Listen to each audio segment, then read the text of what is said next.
Welcome to Rates and Barrels. It's Thursday, September 11th. Derek VanRiper, Eno Sarris, and the Clark Kent version of Trevor May here. Trevor, you got glasses. What's going on? I'm blind. Yeah, it turns out I'm blind. Do you normally wear contacts? And I actually know I usually don't wear contacts either. I just was like, I need to go get some my eyes checked, and they're like, well, yeah, it's normal. Like you don't have any diseases or anything. You just look at screens all the time. Yeah, you're not that far above the DMV levels. I'm like, what? And he goes, yeah, I mean, most people are legally blind on the road. And I was like, I did not know that. That's terrible. I failed the line. I failed the line at my last DMV thing, and I was like, oh, I failed a line. And she goes, oh, honey. you failed one line. You've seen who's driving around. It's tough to not. It actually makes sense. So what's the line? What is your prescription? Like a -3? Yeah, it's like, I don't know. The line is like -5 or something. So I think I'm like a -2. It was just there were certain like levels. Yeah. I think it depends on depth too, and I'm nearsighted. So, but man, so much better. Yeah. You're so much better. I need to go because especially at the park, like late night, it's like a tiredness thing. So I'm squinting late night, trying to read the crayons on Netflix, or like trying to see what they're like the show descriptions, or like when I'm at the park, was that a 96 or a 93 or yeah? Basically, it came down to like I'm looking at it like now I don't know information that I used to know, and it's becoming really noticeable. And you just have to pretend that you know it still. Yeah. So, but it's funny when I walked out of it because it makes everything look farther away, basically, and so I'm tall, so I'm like, whoa, I'm way up here. Like, yeah, I feel like I'm a foot tall. I feel like I'm 7.5 feet tall. So like walking was weird. I was like landing earlier than I thought it would. It was funny when I walked out of the store. Like, I'm like, yeah, it's awful. It's weird. I gotta get used to it. Driving's fine though. It's just I was walking. That's the problem. I can't look at the ground. Yeah, I've had the glasses and contacts since I was about 10 years old. But I remember when I was a kid, the first time they gave me glasses, I looked out the window at the eyeglass place, and there was a brick building, like a school across the street. And I just went, whoa, there's lines on bricks. Like I had no idea. Changed my whole life. You thought brick was just a color. Thought brick was just a flat brown wall. So turns out there's actually like little rectangles there with some stuff holding them together. Amazing. All right, some baseball news you should know. Good to know that all three of us have vision problems. 2 of us have gotten help. One of us will be getting help soon. Like, I'm diagnosing you with the need for some sort of glasses, probably some cheaters at a minimum. You're at least in the same situation as Trevor. Maybe worse. Who knows? But let's start with some injury news. Luis Garcia goes back on the IL with an elbow injury in his second start back from Tommy John. We don't know the severity of this injury, but I'd be surprised if he pitched again this season because a 15-day IL stint on the 11th of September means you're coming back the last week if you're coming back at all. So this is a big blow for an Astros team that's been dealing with injuries up and down. And AJ Blubaugh came in as the long reliever after Garcia left. So he's sort of stretched out on regular rest. I would assume that Blubaugh fits naturally as the starter on Sunday against Atlanta as the Astros try and work through that. But this is a mess for Houston. Just injury upon injury upon injury, and somehow they've weathered it to this point and still have a 1-game lead in the AL West on the Mariners, 2.5-game lead on the Rangers, who just swept the Brewers this week. So things are tight in that division. I think there's some institutional inertia that's helping them. The successes of the past have led them down pathways that can produce a Colton Gordon or an AJ Blubaugh, and have produced just enough pitching talent at the back end to support their awesome 1-2. I think that if they get into the playoffs, a lot of this won't matter, because their bullpen is pretty good. Maybe they get Hader back in time for the playoffs, and their number 4 and 5 won't matter. Luis Garcia did not come back looking like he would be their number 3 anyway. He came back at 91. That was already 2 ticks down from before. And then in the second start, he was 90. So I think between the long rehab start, the long rehab stint, the delays that he had in the rehab stint and then the velo when he came back, there were a lot of signs that this is where they were headed. I don't think they really were counting on him too much. It is sad, and I hope he doesn't need a revision. But it is something that happens, and I think they do have enough organizational depth to be all right. I like Blue Ball a little bit, and I think they'll stay the course and still win the division. Yeah, they can manage it effectively, and this is a team that, like I said before, banged up in a big way. Third on the Baseball Prospectus hurt scale right now. That's the number of players currently on the IL, tied with the Mets. Only the Red Sox and Marlins more banged up by that measure at this point in the season. Trevor, I think this next item is really interesting. Chase Burns is going to come back as a reliever for the Reds. We wondered if that might be the possibility when the flexor strain put him on the IL in the first place. And I asked our Reds beat writer, C. Trent Rosecrans, if he thought this was going to be more short sort of bouts, or if they would maybe use him kind of like the Brewers used to use Josh Hader before Hader was a closer, where between 3 and 6 outs, sort of depending on the highest leverage spots. And Trent said after some comments from Terry Francona Wednesday, they might use him for as much as 9 outs at a time. But one of the concerns for Burns having worked as a starter is that they don't want him to try to get hot too quickly, right? So they have to be kind of careful about how they deploy him relative to just getting him ready to get into the game in this role. I just found that really interesting. Yeah, I've always been interested when people, especially people who make the decisions to put guys in, are worried about getting guys hot too quickly. It does not, for most guys, take as long as you think it does. But that does vary from guy to guy. So some people just they need 4 pitches and they're like sweating up a storm, and they've been sweating the whole time. They're hot because they've been anticipating going in. There is a lot of stuff you can do without throwing that gets you primed, get your arm primed as well. You'll see that in the third or fourth inning, people are getting up, doing band work, weighted balls, just out of the outfield wall. Yeah, there's things you can do, whatever they need to do. It just comes down to if you can give them a pretty good window of hey, we would like to use you like Hader. They use Hader and as the multi-inning bridge guy, because up downs are the thing you want for a guy who you want to put back into starting. It's come in, sit down, and then go back out and pitch and stay locked in that way. That's not easy for relievers who are reliever minded to do sometimes. But for starters, that's kind of that's the important part about getting multiple innings of work in. So I understand that it's one of those things that once he warms up, he has to go in. That's kind of what they're saying, right? Yeah. And there is, if you just say, hey, we want you to face leverage guys, but the 6th and the 5th through the 7th are going to be when you do that. That's your first kind of check. Are we leading by a couple runs? Are we in a hold situation? We want to throw you in that situation, and then the second possibility is we're either getting blown out or blowing somebody out, and we want you to finish the game, last 3 innings or whatever. So those are your 2 options, and you can kind of follow the game and figure it out. The second one. Yeah, that's what I'm saying. But again, it's about getting him innings because he's a rookie, right? At that point, if you're getting blown out, you still want to pitch him because he hasn't pitched in a while. Then that would be that would be plan B.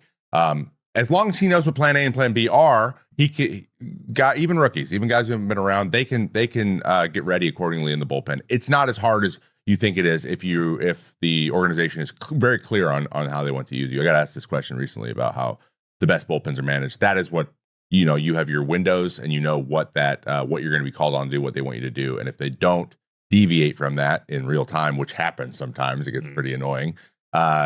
It's not as exact in the science as you think it is. You got to just trust the guy to kind of feel the game out. I was thinking that the latter of just finishing this game out was a bad use of him. But I think that the way I'd square this circle is maybe by taking Zach Littell and making Burns be an informal pairing, because I'm looking at a lot of the Red starters, and it's the strength of the team, and they can go really far. Andrew Abbott goes really far into the games. I was looking at Bray Singer. He's been 6+, right?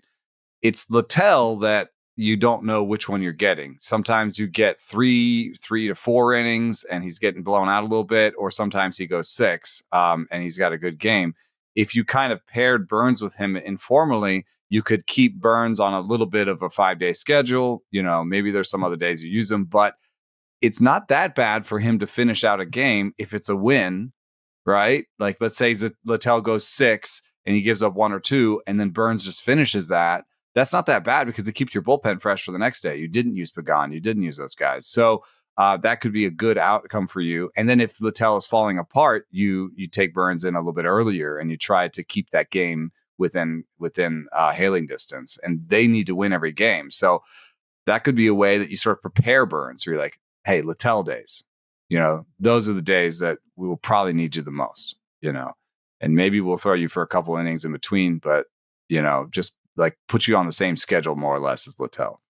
Yeah. Do you think it's reasonable to have those longer outings sort of designed on the Littell schedule, but then to plan on a shorter 3 or 4 out sort of appearance in between those days on what would be bullpen a day or whatever? Yeah. Is that enough of a plan to say, oh yeah, I can work with that. I can be prepared for that. That seems reasonable to me on the outside, at least.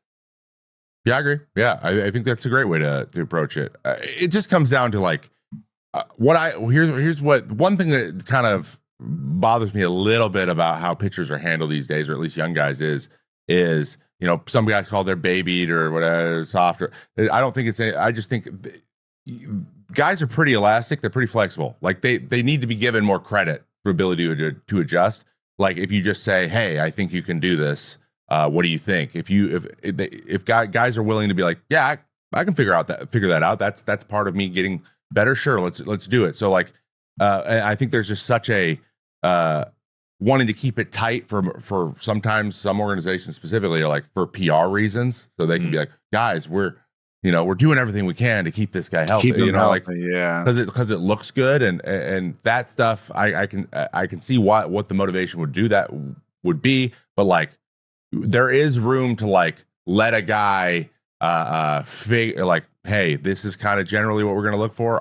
It might be the day of. That is the nature of your of how we need you to be right now, and trust that like is probably not going to affect him in adverse way as you think it might if you do it a couple times. So like it just comes down to like that for me. I wish, especially these guys like Chase Burns, who you want to be like a stud eventually, like him becoming a stud is going to be part of him deciding to do that. And so like any way you can give a guy a feeling of a little bit of autonomy, like giving feedback, I'm making a choice is always a positive in my mind. Because I always felt like it benefited me so much as a pitcher that I was able to develop trust with my organization, my pitching coach, and my manager, that allowed me to be like make changes when I need to make them. And that's something that happens to young guys sometimes. They just like, they're afraid to change things because they're so nasty and they've been. That's a good point. I mean, used in you a could specific come to way him for with so more long. of a choice. I mean, I think that always works better in parenting too. It's like come to him with more of a choice and say like, hey, we could put you on a Littell schedule that's a little bit more like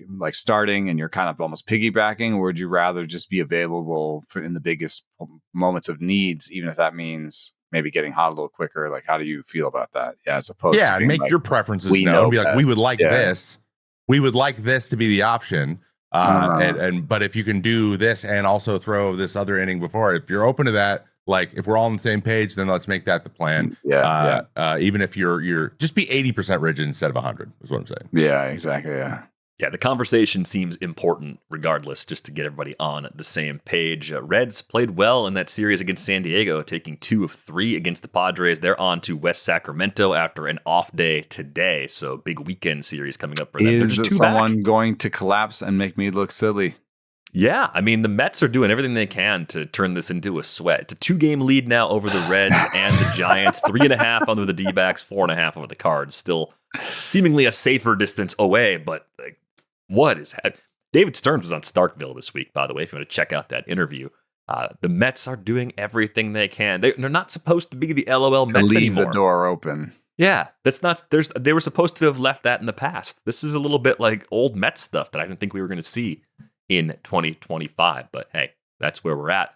I wonder if the Dodgers are having a similar conversation right now with Roki Sasaki to what the Reds might be having with Chase Burns. We did see a note that Roki's headed back to LA to discuss the next steps. In his latest rehab outing, he showed off a new cutter.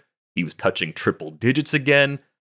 I could see the case for a similar plan because the starting rotation for the Dodgers is getting healthy right now.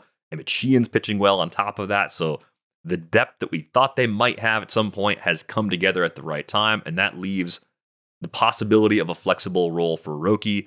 I mean, how important would it be in each of these cases to just get reps in the relief role? Like, isn't that what you wanted to use the final 2.5 weeks of the regular season for? If you intend to use Roki Sasaki out of the bullpen in October, don't you want to do that 4 or 5 times in big league environments before you do it in October, Trevor? Yes. I've come around a lot. I think because we talked about this really early this year too, with like Clay Holmes going back and becoming a starter again, and Seth Lugo becoming a starter, and them finding some success and it working out for the most part. You know, last night's start for Clay notwithstanding, and I think you learn how to trust your stuff and like really be aggressive as a reliever. Roki has a great splitter and a throws really hard, and his velo will only be at the top end of that out of the bullpen.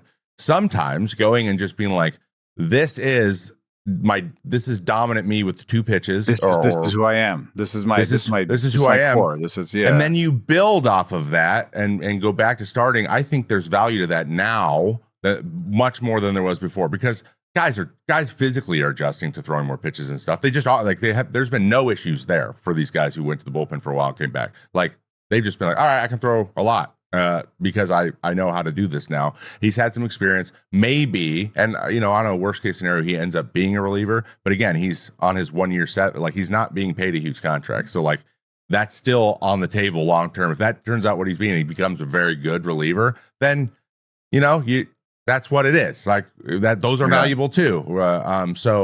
But like when you have one really nasty pitch and you're trying to learn some other ones, I understand the value of starting, but we're at the end of the year. If that's what you're going to use him in the pen, go let him be nasty and get confidence that he can be a big league pitcher. Because then if you don't, we get in this like middle ground, I'm going to start calling it the Luke Weaver middle ground, where he's like not a very good starter. He's serviceable and he's going around, but he could be a really good reliever. And it just took but they're like, he's just not bad enough as a starter to move him yet. Like, but he's also not great as a starter either. He's just fine. This happens a lot where people get stuck in limbo for years. And for some reason, I feel like Roki that could be very easy. 3 years in the row, and he's still just bouncing around. Because if he doesn't have, you can't like success in AAA to some degree, and he had a great start for 3 innings and fell apart in the 4th. So that's another argument for like, hey, maybe we keep him in short stints for now. And success in the minor leagues isn't going to determine his role next year, on the Dodgers. But coming up and being dominant, or just even having good reliever results with the Dodgers would say I think the Dodgers next year, he's on our major league roster. We just don't know the role yet, as opposed to if he just middles around in AAA, showing a little promise, getting a little better, he could still be in AAA to begin next year, because they'll be like, no, we have 5 starters we like, and we'll bring him up when someone's hurt or something. He's our 6th or 7th guy, but coming up and showing that he can get outs, they'd be like, all right, he's on our roster. You don't know yet if he's going to be sort of middle long relief, or he's going to be a starter, or if he's going to be our closer next year. But he's on the roster because look what he did. He came up, averaged 99, and blew white guys away in October. So, I would try to get him up pretty quickly, especially since I think that bullpen right now has Michael Kopech, who can't find the zone. Tanner Scott can't really find the zone. Blake Trinan is not, fully what he used to be. So they're looking right now. He could come in and close for that team. If you're going to do that, test it now, as we were saying. Right, exactly. And not in the minors. Break that through in a situation that is higher pressure with the right feel, the right environment, because you don't want the first time you break that seal to be in October. He's thrown in big games at WBC. It's not like he's never been in a big moment. Like he played in front of tens of thousands of people in Japan. And those were shorter stints. When he was sitting 100 in WBC, they were using him 2 and 3 innings and stuff because for him to like not for my assumption, I'm confident in this. For him he could just slide right in there and be like, "This I like being in this moment," as opposed to what Nino just said. Like if he goes into AAA, he bounces up and down. He's just like, "Am I a big league pitcher?" He is a big league pitcher. Like it's not like he can't get guys out in the big leagues. He's done leverage roles before. It's just. Yeah. you don't want to shoot a guy's confidence, which is something that I think even publicly, we saw with how Roki responded to his first big league start. Like shooting, like you don't want to shoot this guy's confidence. You want him to feel good about it. So like if you can keep him feeling good and get him in a situation that he feels like he's been in before, where he feels confident in his stuff because he only has to throw as hard as he can and a splitter. I think that's the best case scenario. And if you can have him some confidence going into the playoffs, especially if you have a need out there, which people are throwing around, like, are we going to get rid of the DH in the playoffs in the end of the game so that Ohtani can end the game? Like because Tanner Scott just, for whatever reason, can't get anyone to miss a pitch. So like they really need that role filled, and they have the electric arms to do it. So maybe just give someone else a chance. You got a little bit of time here. Yeah, and your point about him pitching in World Baseball Classics, professionally in Japan, being in pressure situations before, absolutely holds up. It's just getting used to that rhythm and routine again. Like just knocking that out a few times before October, to me, is still an important box to tick. And what do you do with a fastball that has poor shape is you add velo. That can be a solution for him, because there are closers that don't have, like Robert Suarez's fastball does not have great shape, but he sits 99. So then it becomes less important what the shape is. And I talked to one analyst, he said shape is velo. So like try to figure that one out. But I think it has to do with, how much time it has to move to the plate and all that stuff. So there's a whole dynamic about how much time you have to make decisions and what it looks like and the velo. So Sasaki can out velo his shape problems for sure. And he was sitting 98 or so in this outing, and that was for 4 innings. So hey, can you sit 99 for 1? Then we might have something here. Seems doable. Seems like it'll be a good fit in that Dodgers pen, given the issues you guys outlined as well. Let's talk Blue Jays for a bit. We've got a How I'd Pitch This Guy segment coming up here in just a moment. There is some injury news quickly. Bo Bichette landed on the IL with a sprained knee since we last spoke, according to our Jays beat writer, Mitch Bannon. There's currently no clear timetable for Bichette's return, so we're going to see some Ernie Clement. We're going to see some Isaiah Kiner-Falefa. In the meantime, this, of course, happened on Saturday in a collision with Austin Wells against the Yankees, so I think we could see Bo Bichette again in the playoffs. I don't know if we'll see him again for more than a game or two at the end of the regular season, given that knee sprains don't typically heal in 10 days. Bichette's like one of the many reasons why this Jays team is in first place right now, right? They're 3 up on the Yankees and Red Sox entering play on Thursday. Basically, he's bounced back to the 2022 and 2023 version of Bo Bichette at the plate. That goes a very long way, and it's tough to backfill for a player like that with any bench, but at least defensively, they're in really good hands with either one of Clement or IKF playing shortstop in Bo's absence. I think the big story with the Jays, the most unexpected thing, has been George Springer. And I wanted to feature him in a How I'd Pitch This Guy segment, because this is a rebound at age 35 that has come completely unexpectedly, just because every year in Toronto has been the sort of reasonable decline you expect a player to go through in their age 31 through 34 seasons, right? Year 1 looked a lot like his final year in Houston. Year 2 wasn't quite as good as that. Year 3 was a pretty big step down, and year 4 last year was kind of rough, right? So I'm just looking at this and saying, like, what's different about him? George Springer's 5th out of 289 hitters in WRC plus this year. He's going to turn 36 years old next week. I didn't see this coming at all. I don't know if Jays fans saw it coming. I don't think the fantasy community saw it coming. He was outside the top 200 overall for all of draft season, and he's going to be a player that's on a lot of rosters that get some money here in the next couple of weeks because he's been able to sustain it throughout the second half of the season. So where do you begin? What's the approach that you would want to take trying to game plan for George Springer in his current form, Well, one thing I just want to look at was what's different from last year to this year, because that's going to be important, because if you're using long-term heat maps to make your decisions, then you might be looking at the wrong George Springer, because what you see here in these 2 heat maps is he's really dialed in. He's looking for high pitches now. He used to, swing. He's always had actually pretty good sense of the zone. Look at that swing map. That's against all fastballs on the left. That's last year. He doesn't swing outside the zone, but he within the zone was pretty indiscriminate. High, low, outside, inside. He swung at a lot of pitches, hard pitches inside the zone. This year, he's saying, if it's a fastball or sinker, I only want to swing at the top third of the zone. He's targeting the top third of the zone. So that makes it a little bit different than if you used long-term heat maps. You'd have like, I can't really throw him a fastball inside the zone unless I really dot it in the top corners or something. Well, he's looking top this year, so don't aim for the top corners and then leak middle, and then boom, that's how I see it. That's it. Now he has what he wants. So what I would do is try to throw something that looks like a fastball up that isn't.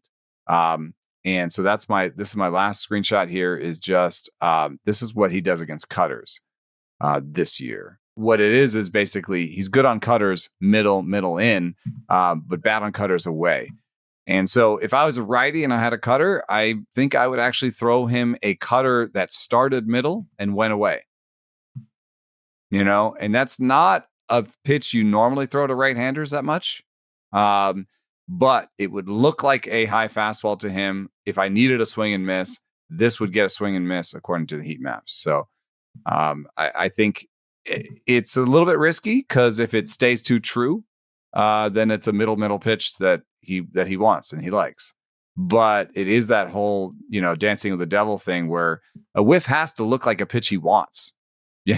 Like you don't just get to throw lone away sliders over and over again and get whiffs just because especially if he's got a targeting high, he's probably not swinging at those lone away sliders that much. Yeah, so if you're going for a whiff, absolutely. It's funny, the righty cutter to righties has been used a little bit more this year, I feel like. Mostly from guys who don't have like true, one playing cutters as much. It's definitely like a more of a gyro slider at low 90s or whatever for hard throwing guys. But effectively, it's just enough of a deviation off the fastball, but it's hard enough to where handling that is tough, and that's where that swing and miss would come from because he is really good at flattening his bat out and covering the top of the zone, especially up and away. He's what we would call a rocking chair guy. You pitch him, you want to like try to get, if you're going to go up, go closer to try to have him pull his hands in and get the barrel, especially because he's a little older and that's things slow down. Is he going to miss that pitch? It's not a miss pitch for him, but it might be a get big eyes and take a big swing and foul it off, or you can get ahead there, or he'll take it because it's like, that's not exactly where I want it. You can throw the slider down and away. Like you said, it's not a swing and miss because that's one thing he's doing is getting a bat on that ball, but he might hit it on the ground. It's getting through holes a little bit more. But if you're going to give up a single, that's better than, a ball off the wall or over it. So, and then as has always been an option with him, but like, I just don't think enough guys do it or have a lot of command of this pitch, and right on right changeups are always his softest hit. Right. I do, but he is a very Xander Bogaerts early in his career was very similar. They're very quick hands from when they start their swing to where they end it. It's just fast. So like getting barrels on balls way in, where George Springer is another guy who was able to do that. But so throwing changeups off that was like, if you had the ability to be in the bottom corner of the zone down and in when he's trying to get going on that fastball, if you're a hard thrower, that is an option, but it's not a place you can go all the time. So, and not everyone has them, but as starters might be able to splitters or it's funny because the guy who would do this maybe is Gossman. He's on his team. But like you could use both of your off speed pitches or your changeup and your splitter against him and possibly have some good outcomes, but not swing and miss. So sliders more of the swing and miss, and the fastball's more swing and miss, but he also hits those pitches a lot harder. Changeup, he just generally doesn't hit as hard, and he gets himself out a lot, but he doesn't swing and miss. So like the only one he's negative against is really, knuckle curves, but that might be a really small sample, but splitters too. That's splitters. So like depth, straight up and down depth is what he struggled with, which makes something sense because he could look like that high pitch, but then could look like that high pitch, and also he is good at naturally flattening his swing out as he goes up. Like he's got a flat. I don't know if he always has a flatter swing, but he can flatten it out in order to get to that high pitch, and that is where he is most comfortable. A flatter version of his swing is his hit at the hardest situation. So if you want to go against that really heavy depth, even probably pulling off velo. So if you throw a slow curveball, like slow curveball used to be 72. Now a slow curveball is like 80. But a slower pitch like that, where he has to determine between like 95 and then 80, that also probably plays pretty well for him. It's very similar to like how Alejandro Kirk sometimes struggles with, he's very flat swing, struggles with that depth and the big velo change as well. So, but again, like for me, I don't throw those. So it would be changeups, probably trying to get ahead of him and then trying to sneak a fastball or a slider near where that nitro zone is and just go off and try to be pinpoint with it and hope I have really good command that day. That's really I think covering the zone. I really think well. you'd have to have some, like your miss zone chart, like how you have those circles. If you're circling high fastball for them, you're like miss high, like miss out of the zone. Take the ball, instead of the missing low and having the homer. So if you're really trying to throw him anything high, like you want to be like on the black or just take the ball. It's all pretty fascinating. I looked at the bat speed too, just to see if there was anything happening in previous years that would say, oh, he's got to change his approach because he's lost bat speed. He's actually up from last year. He's even up from 2 years ago. And so if you think last year might have been a health-related drop, he's up about 2 ticks from a year ago and his full tick from 2023, which is, I think, only second half data. But it's never been easy to pitch to George Springer. It just looked like it was getting easier prior to this season. It looked like you could just beat him because he didn't have the same power anymore. And he's shown us like, nope, that's absolutely still there. It can still do damage. And I also wonder if being a little more selective within the zone is also just the result of experience, realizing that, hey, like these are all strikes, but I can maximize damage if I am much more selective. And I don't know, maybe just being able to work the count a little bit more and get the fastball he wants as opposed to just any fastball in the zone. Yeah, that could be. I mean, there's 2 ways to improve your bat speed without. I mean, his contact point is the same. His swing metrics in terms of tilt are mostly the same, and his swing length is the same. So he's not. His bat speed hasn't changed because he's changed his contact point. But the other ways to do it are weighted bat training, which it's totally possible. That's something you have to keep up. You have to keep doing it over the course of the season. It goes away pretty quickly, but you can increase bat speed that way. The other way is just to fast swing more often. And as a percentage of his swings, that's a big deal because right now his fast swing rate the last 2 years was 24 and 22%. This year's 39%. His swing rate has gone down.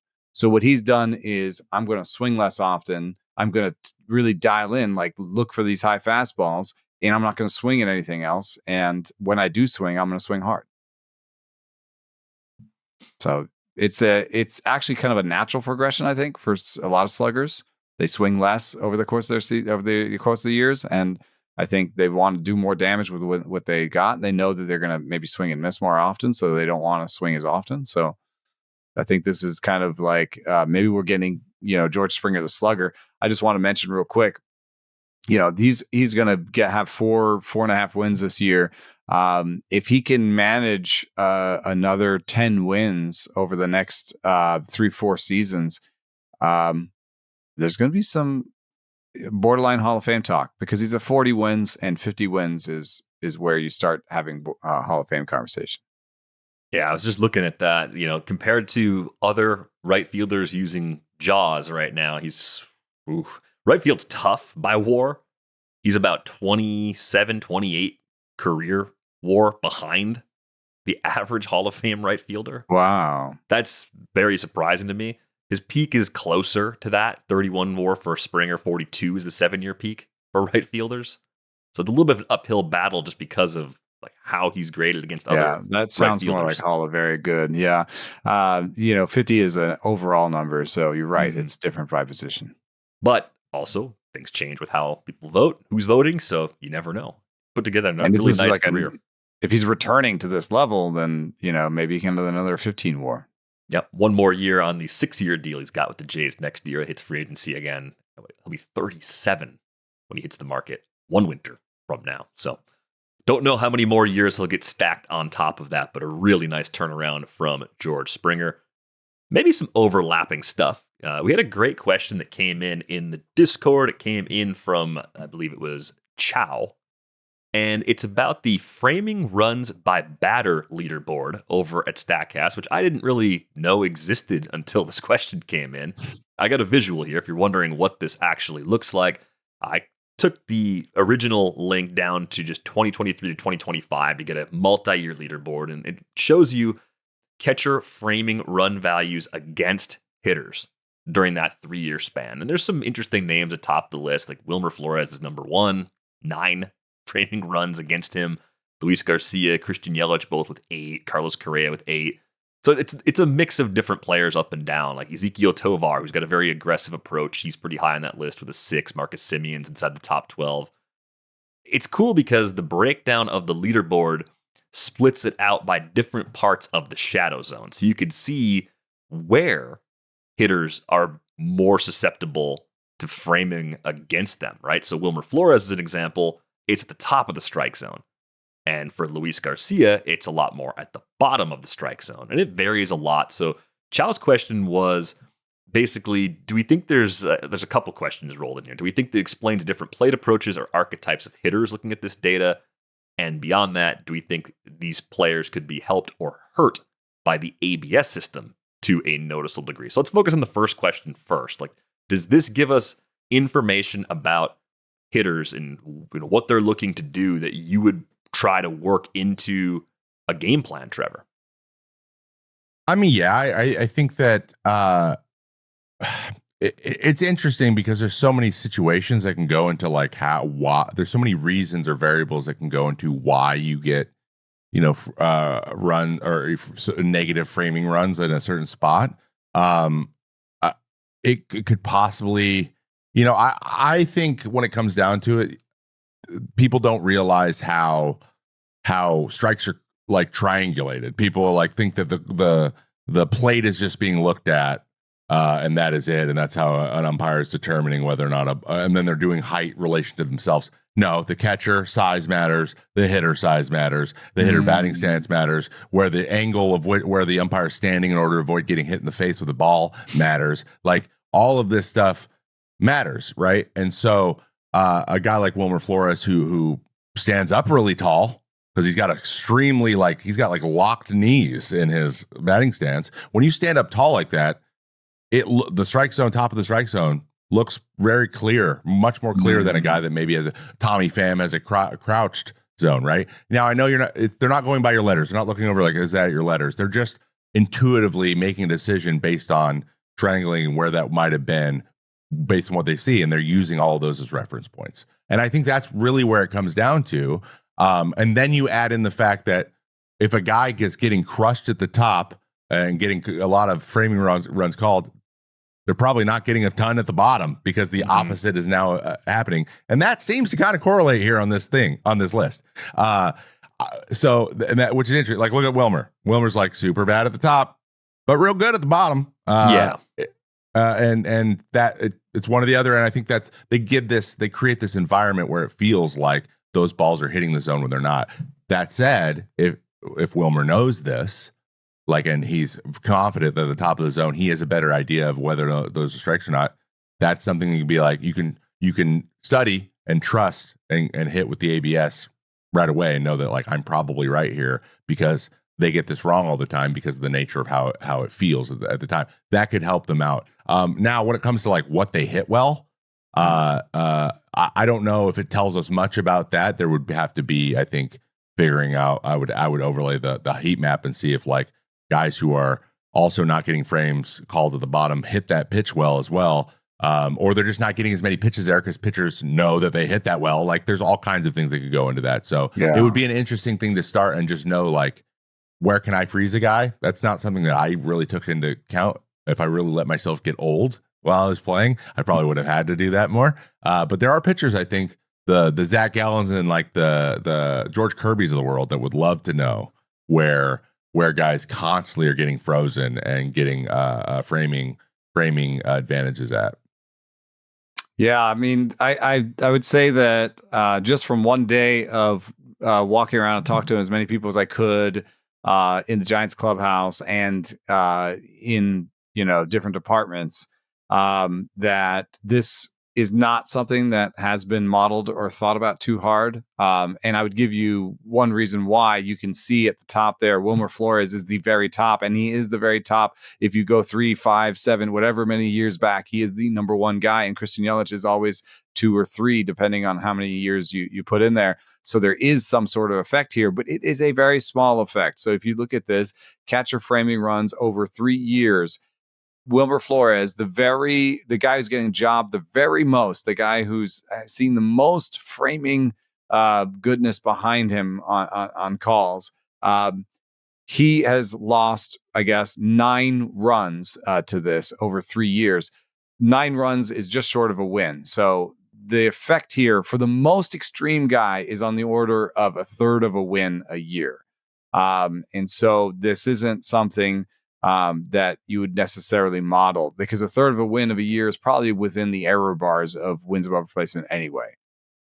So you would say that this is pretty much noise in general, but I did find that everybody I talked to found it intriguing and did not understand it and wanted to think about it a little bit. So I talked to Matt Chapman about it, and he brought up the issue of bias, perhaps. But we have seen in the past, like racial bias and things like that. However, I would posit that Wilmer Flores and Christian Yelich are so very different in so many different ways to be number 1 and number 2 in this, that that alone almost makes you feel like maybe bias isn't the answer here. You're talking about, an American, a Latin player, a guy who's established and made a lot of money, a guy who's not, like they're so different that I'm just like, I think it's batting stance bias. Maybe there is bias, but it's one. just the stance. It has nothing to do with it. It's just like what you look like. That's when you're hitting. That's it. I think what he's seeing peripherally, and then Adam creating Frazier being at the top there. He's a short guy, right? So I could see, and Adam Frazier has a very is jobbed at the bottom, and I mean it gets bad framing at the bottom and good framing at the top. So I could see body type being a part of it. I did get different theories from different people, so I wanted to test them. A bias was one that I did think about for a while, but again, when you're looking through this list, you Correa, Yelich, Frazier, Conforto, like there's just such different players that you're just like, bias didn't feel exactly right.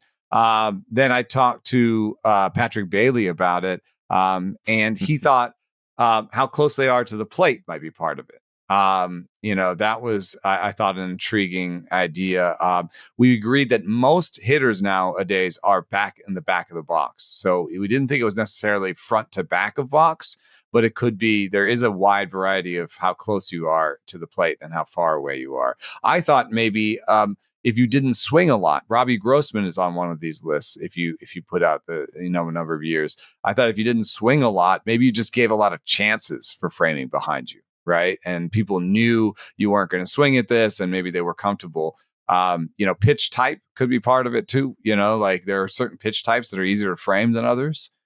So if the book on Flores is throw him high fastballs, those should be easier to frame theoretically because they're straighter. You're not trying to frame a big changeup at the top of zone against Flores. Those are fastballs necessarily, right? So there's that. So I did throw a bunch of things into them. The ones that I could test were how far off the plate they were, and I will tell you also, none of these were really significant in terms of R squared or how strong the relationship was, the p-values. None of these are really that significant. The highest R squared I got was 5. So that's suggesting that the variable I was looking at describes 5% of the variance in framing runs behind a hitter. So nothing I found was the silver bullet, but each of these had a little bit of something. So the closer you are to the plate, the better the framing is behind you. I didn't really understand that one. I'm just going to say that. That's the closer you are to the plate, the better the framing is behind you. The more framing impacts you as you stand closer. Oh, that might actually go right with what Trevor is saying. Because if it is a triangulation with the player, if they're further off the plate, maybe the triangulation is harder. It is harder, yeah. It's like calling low strikes is harder in general because it's not as close to your face. Yeah, like you're kind of if it's Joe Mauer back there or Patrick Bailey, like low looks completely different to those two guys, right? And then you're kind of guessing. It's like when you're way inside, when the right-handed hitter, and the guy's like head's right under his armpit when he's looking, he can't see away very well because there's literally an object between him. So really heavily moving sweepers, for example, he's like, I don't know if that caught played or not. So there are guys who are just like, I'm guessing, and like that's just the nature of how they set up, and they're not comfortable being straight on because they've been hit in the face. Like that's happened. But I understand that, but knowing that is an advantage, and you have to try to clean that up as well as possible. So I totally understand why everyone wants robo-umps, but I think Challenge System's going to just really clean this stuff up. A lot of this, yeah. I looked at swing percentage.